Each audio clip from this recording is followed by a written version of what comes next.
স্বাগতম আজকের বাংলা নিউজে। শুরুতে দেখবেন সংবাদ শিরোনাম, এরপরে দেখবেন সম্পূর্ণরূপে বিস্তারিত। এবার আওয়ামী লীগ ছাড়া নির্বাচন অংশগ্রহণমূলক হবে না, বললেন গোলাম মাওলা রনি। এরপর দেখবেন এনসিপিকে সরাসরি নির্বাচন থেকে প্রত্যাহার করল নির্বাচন কমিশন সিইসি। অন্যদিকে আওয়ামী লীগ নিষিদ্ধ ছিল অযৌক্তিক, বললেন সাবেক নির্বাচন কমিশনার। বিএনপি ক্ষমতায় আসলে আওয়ামী লীগকে রাজনীতি করার সুযোগ দিবে, বললেন তারেক জিয়া।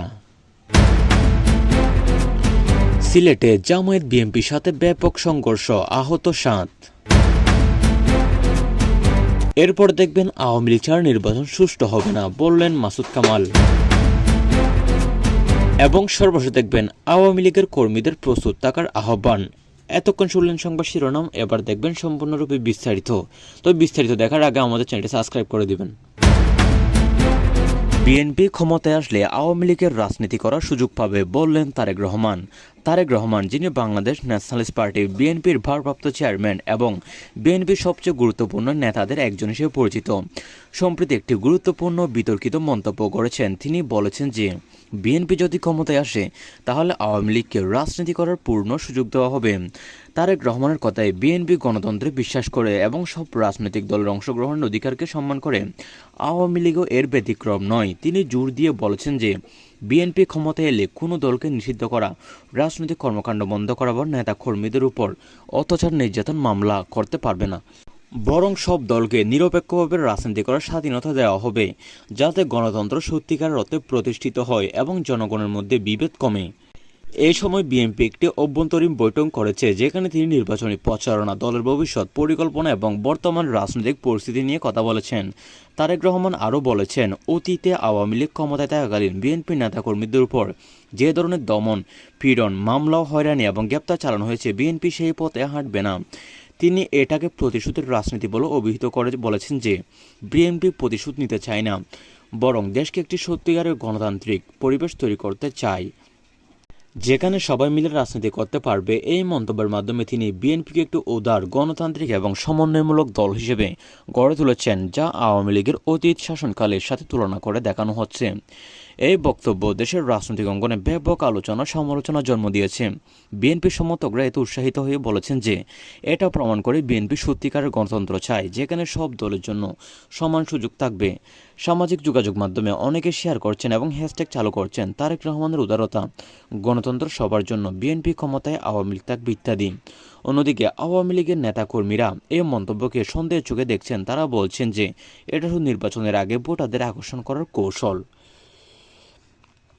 অন্যদিকে সিলেটে জামায়াত বিএনপির ব্যাপক সংঘর্ষ, আহত 7। সিলেট জেলায়, বিশেষ করে সিলেট সদর উপজেলা এবং বিশ্বনাথ উপজেলার কয়েকটি ইউনিয়নে, যেমন দক্ষিণ সুরমা, লামাকাজি, হেতিমগঞ্জ বা 10গড় এলাকায় বিএনপি এবং জামায়াত ইসলামীর নেতাকর্মীদের মধ্যে ব্যাপক সংঘর্ষের ঘটনা ঘটেছে।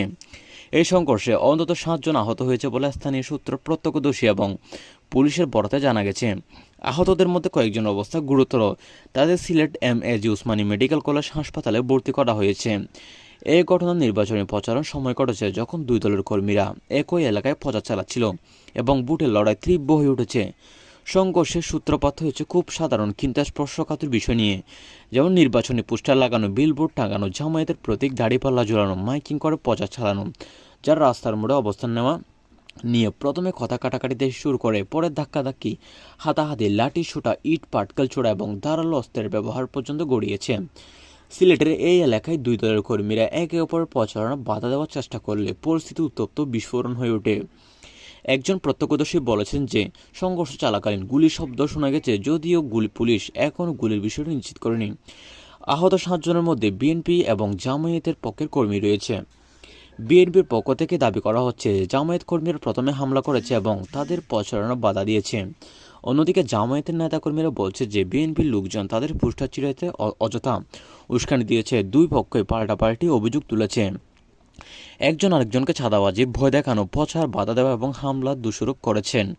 এই সংঘর্ষের পর সিলেটের বিভিন্ন এলাকায় অতিরিক্ত পুলিশ মোতায়েন করা হয়েছে, রাস্তায় টহল বাড়ানো হয়েছে এবং পরিস্থিতি নিয়ন্ত্রণে রাখার চেষ্টা চলেছে।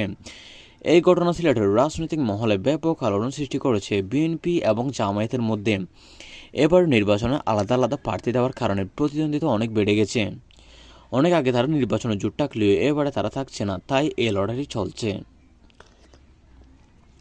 অন্যদিকে আওয়ামী লীগ ছাড়া নির্বাচন সুষ্ঠু হবে না বললেন সাংবাদিক মাসুদ কামাল। মাসুদ কামাল, যিনি বাংলাদেশ আওয়ামী লীগের একজন প্রভাবশালী নেতা ছিলেন এবং সাবেক সংসদ সদস্য, দলের কেন্দ্রীয় কমিটির গুরুত্বপূর্ণ সদস্য হিসেবে পরিচিত, সম্প্রতি বর্তমান রাজনৈতিক পরিস্থিতি, আসন্ন জাতীয় সংসদ নির্বাচন নিয়ে অত্যন্ত স্পষ্ট এবং কঠোর মন্তব্য করেছেন। তিনি বলেছেন যে আওয়ামী লীগকে বাদ দিয়ে বা অংশগ্রহণ না করে যে নির্বাচন হচ্ছে তা কোনোভাবে সুষ্ঠু, অবাধ, নিরপেক্ষ বা গ্রহণযোগ্য নির্বাচন হবে না। মাসুদ কামালের মতে আওয়ামী লীগ শুধু একটি রাজনৈতিক দল নয়, এটি বাংলাদেশের স্বাধীনতা, মুক্তিযুদ্ধের চেতনা, বঙ্গবন্ধু আদর্শ এবং বাঙালি জাতীয়তাবাদের প্রধান ধারক বাহক। দেশের জনসংখ্যার একটি বিরাট অংশ, প্রায় অর্ধেকের কাছাকাছি, আওয়ামী লীগের সমর্থক। যারা যদি নির্বাচনে অংশ না নেয়, ভোট বা না দেয়, তাহলে নির্বাচনের বৈধতা, গ্রহণযোগ্য এবং জনপ্রতিনিধিত্বের মান চরম ক্ষতিগ্রস্ত হয়।